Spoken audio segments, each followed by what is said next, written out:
সালামু আলাইকুম, সবাইকে স্বাগত জানাচ্ছি। মেডিকেল কলেজ ভর্তি পরীক্ষা 2024-25 শিক্ষাবর্ষের স্বপ্নজয়ী মেধাবী মুখদের নিয়ে মেডিকোর রেজাল্ট পরবর্তী অনুভূতি প্রকাশের লাইভ প্রোগ্রামে সঞ্চালনায় আছি আমি, doctor Nazmul Shakib সাহবান, Shaheed Suhrawardy medical college, senior শিক্ষক, ফিজিক্স ডিপার্টমেন্ট, মেডিকো। এবং আমার সাথে আজকের এই লাইভে এই মুহূর্তে উপস্থিত আছে জাতীয় মেধায় 230তম ঢাকা মেডিকেল কলেজের অবস্থান নিশ্চিতকারী মেডিকেল কলেজ ভর্তি পরীক্ষা 2024-25 শিক্ষাবর্ষে, যে কিনা ছিল প্রাক্তন সরকারি আজিজুল হক কলেজ বগুড়ার কৃতি ছাত্রী, মেডিকোর গর্ব। মেডিকোর রোল ছিল যে 24028163। অন স্ক্রিন আমন্ত্রণ জানাচ্ছি আনিকা মাহজাবিনকে। আনিকা। জি, আসসালামু আনিকা, আলাইকুম। ওয়ালাইকুম আসসালাম। তোমাকে মেডিকোর পক্ষ থেকেই শুভেচ্ছা জানাচ্ছি প্রথমেই, এবং অনেক অভিনন্দন জানাচ্ছি এত সুন্দর একটা সাফল্য অর্জন করার জন্য। তোমার এই গর্বিত সাফল্য আমাদেরকে অনেক বেশি গর্বিত করেছে আনিকা। তোমার কাছে আনিকা যেটা জানতে চাই যে এই যে সুন্দর সাফল্যটা তুমি অর্জন করলে, সেই সাফল্য অর্জনের যে ঠিক সেই মুহূর্তটা, যেই মুহূর্তটা তুমি দেখলে তোমার অবস্থান জাতীয় মেধায় 230তম, কিরকম লাগছিল সেই সময় আসলে? আলহামদুলিল্লাহ, অনেক ভালো লাগছিল। আমি আসলে কখনো এক্সপেক্ট করিনি এত মানে এত ভালো পজিশন আসবে।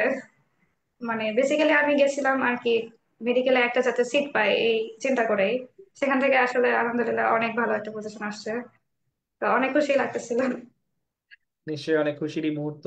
তো এই খুশিটা অর্জন করতে, এই সুন্দর দিনটা, এই সাদা এপ্রনটা গায়ে জড়াতে তোমার যে পরিশ্রম ছিল, এই পরিশ্রমের পেছনের অনুপ্রেরণা কারা দিয়েছিল তোমাকে?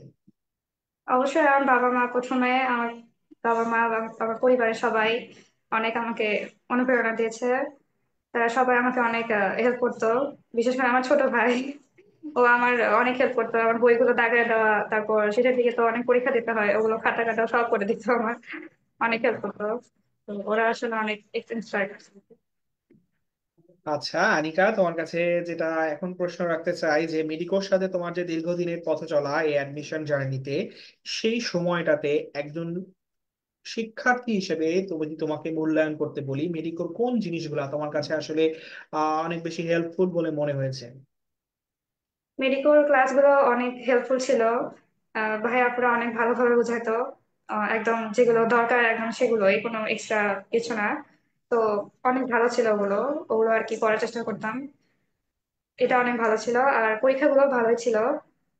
সব মিলে মোটামুটি আমার ভালোই ভালোই লাগছে আমার। অনেক ধন্যবাদ আনিকা তোমাকে। যারা পরবর্তী বছরে আনিকার মতো হতে চায়, জাতীয় মেধায় 230তম হতে চায়, ঢাকা মেডিকেল কলেজে আসতে চায়, সেই সমস্ত মেধাবী মুখদের জন্য তুমি এখন কি বলতে চাও?